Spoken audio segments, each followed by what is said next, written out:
Greg has asked me to talk a little bit about my dad, his grandpa, known in the family as Grandpa. There's a lot of great things to say about him. He was a wonderful guy, very popular with the people and communities in which he lived, a very successful businessman, very hardworking, and a friend to many.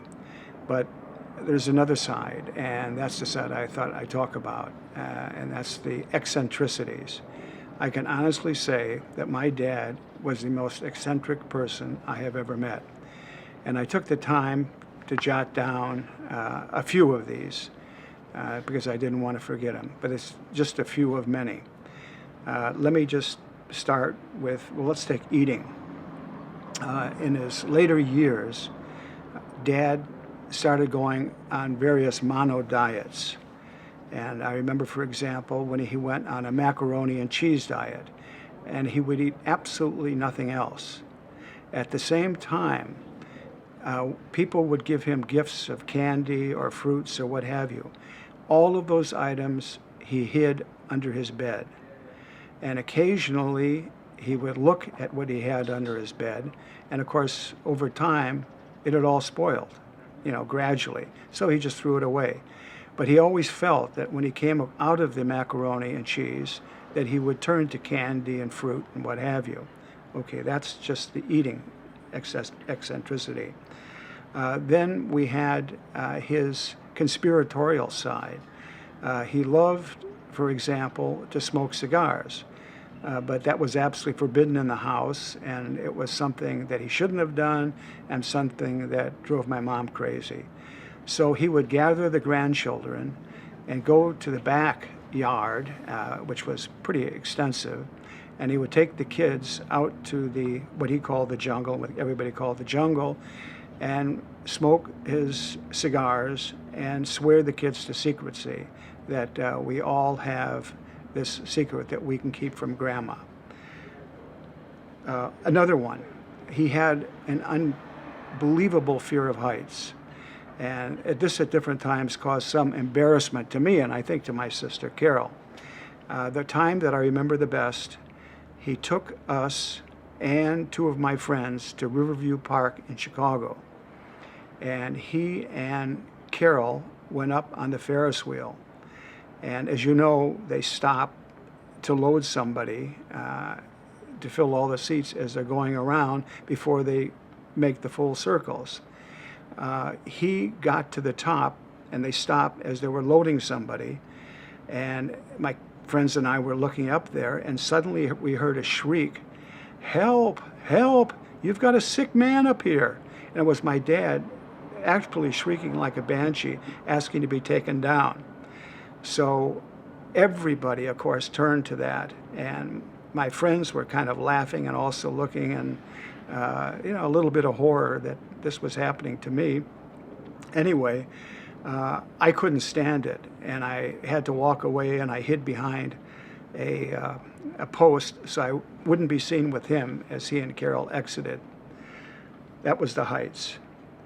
One other one. We were driving, this is after my law school graduation in Berkeley. We were driving up to Mount Diablo, which is kind of a gentle drive up the mountain. We drove for about 5 minutes, and he said, "I can't take it, son. You've got to go back. You've got to go back." Well, there were a couple of classmates in the car, and that was a little difficult. Another eccentricity, he laughed so powerfully that he had to hold on to things, or he would fall down. He did fall down from laughing, but first he'd grab something, just out of the sheer volume and strength of his laughter. Another source of embarrassment at times. Another thing he did, which I thought was really unusual, he would take an almanac and start memorizing all kinds of useless information. For example, he memorized the 100 largest bodies of water in the world in order. And you never know, he might throw it into a conversation. I mean, he'd find some way. How big do you think Lake Superior is? What about the Black Sea? Number 74, that sort of thing. Also an eccentricity which other people enjoyed. When I was a kid, he liked to come out to the areas where we were playing in the street, playing stickball, baseball as much as we could do it in the street, whatever. He was ambidextrous and completely ambidextrous. He was one of those kids who was born in a foreign country where he was left-handed and they just wouldn't take it. So they taught him how to do everything with his right hand. But he never lost the use of his left hand for every sport or anything else. So he just liked to show that off. I mentioned he was born in Denmark. He had such a loyalty to the country, as did his